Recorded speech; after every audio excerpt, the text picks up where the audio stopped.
Hello and welcome to video 9. This is me learning how to use the AKAI MPC Live 3 and passing on to you all my tips and tricks as I do so. Today's video is going to be all about what we call the key ranges mode. And if you don't know what I'm talking about, I will just very quickly show you. I get to it from the second page of the menu. This is the first page. We know it's the first page because the dot on the left is lit. If I press this right arrow, you'll see the dot on the right is lit, and here is the key ranges icon. So it's 3 black notes and 4 white notes in different colours. So press it and we get to this view here. Let's show you another way of coming here. I'm on the menu, or it could be anywhere, the main page, and if I press and hold sounds, same thing. So this is the key ranges mode page. Now this view is for setting key ranges, not surprisingly. So if you reduce the range of a synth, for instance, or a plugin, you may stop some notes from being played. So that may be what you want. I'll show you that in this video. Now all the track strips show the name and the appropriate icon. So the top one here is the drum kit. So it's got a drum kit icon. There's no name here because the name is Les MPCE Kit 11. The synth bass, the one below, if I just touch it, it lights up. It's got a plug-in icon. It tells me it's the bass line instrument, and thick bass is the preset. Drop down to the roads. I could drop down with the data dial, by the way. Plug-in, stage EP is the plug-in, studio EP is the preset. The vocal, just got a little waveform icon. There's no other information there. This plugin here, I haven't used this yet, but it's another stage EP, studio EP. I could get rid of that, but it's just got the generic plugin 003 name at the moment. Now, if you're using a plugin like this synth bass is, at the top of the page, you can see, well, you've got the track name there, you've got the plugin name there, and the name of the preset there as well. So if I touch synth bass, I could scroll through the tracks like that, you see? If I went to bassline, I could change the plugin, I think.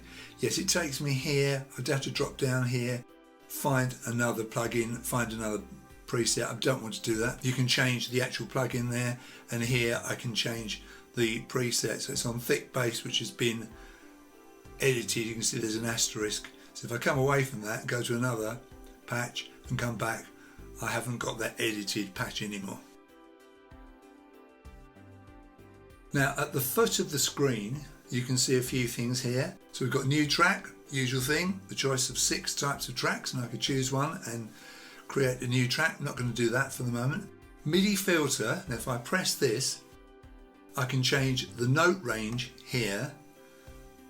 I can just scroll with the data dial, the minimum and the maximum amounts.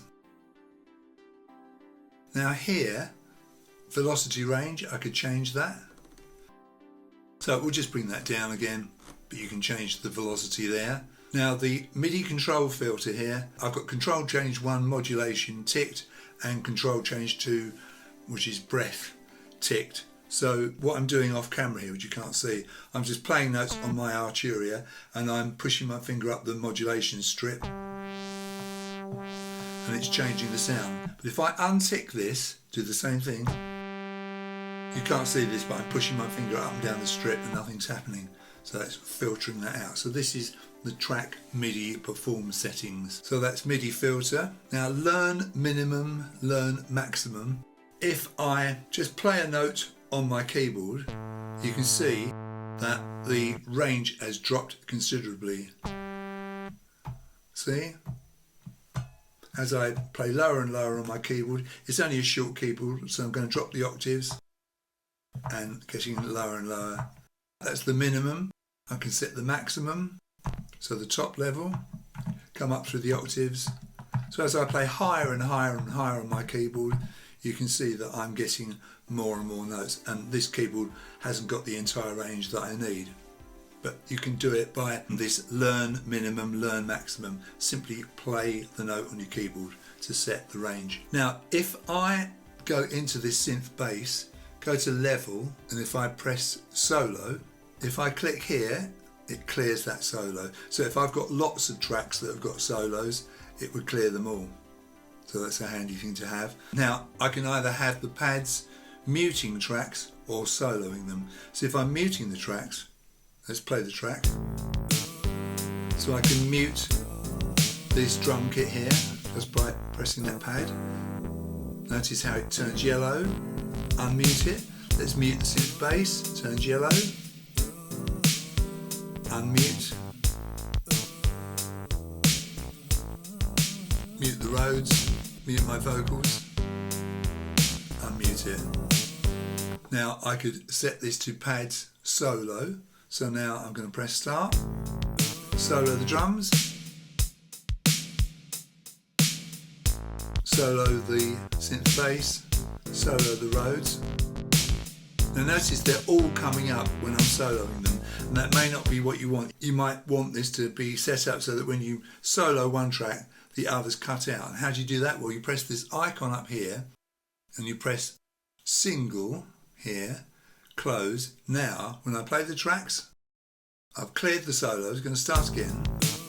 Now I'm going to solo the drums. Now before, when I pressed this pad here, it also soloed the bass, but the drums kept going. But listen to what happens now. Only the bass is soloed. Only the Rhodes. Only my vocals. And that's down to this setting here under this gear icon here. So single or multi. I'll leave it on multi for the moment because that's the default. So if you're soloing with these pads, they come up blue. If you are muting with these pads, they come up yellow. So you're actually using the pads over here to perform tasks in the tracks, muting and soloing.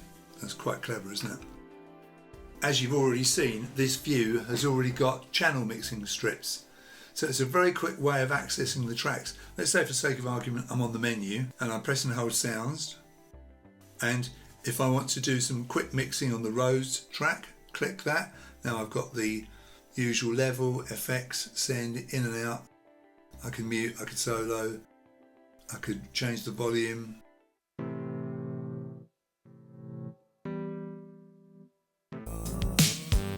It's a very quick way of getting to the tracks and getting to the volume control, the panning, that kind of thing, in a basic kind of way. You can bring up the other view, and if you do, you get a longer keyboard here. Obviously if you go for this view, the keyboard is smaller and the strips are smaller, but you can still drag in and out from the edges to change the range. Now obviously I can't change the range of the vocal because it's not a MIDI instrument, and you've got these kind of handles on the side here. Yeah, so that's quite good, isn't it? So of course here you can change the range. So if I'm on the Rhodes, which I am, you'll see the strip get narrower from the left and then from the right as I change these up here. You see? And I've still got my drop down that I mentioned in my last video. So it's beginning to dawn on me how powerful this thing is. It's absolutely amazing. In today's video I've dealt specifically with this key ranges mode page. It may not seem that exciting, but it actually is pretty powerful, isn't it? And don't forget, you can always undo things here as many times as I think you need to. I don't think there's any limit, although there may be. I haven't really researched that yet. That's the end of this video. If you got something from it, please give it a like and consider subscribing to my channel. If you want to give me a bit of a helping hand for the work that I do here on YouTube, please give me a small donation. You can do it on YouTube or preferably on my website, which is www.daddylongles.com.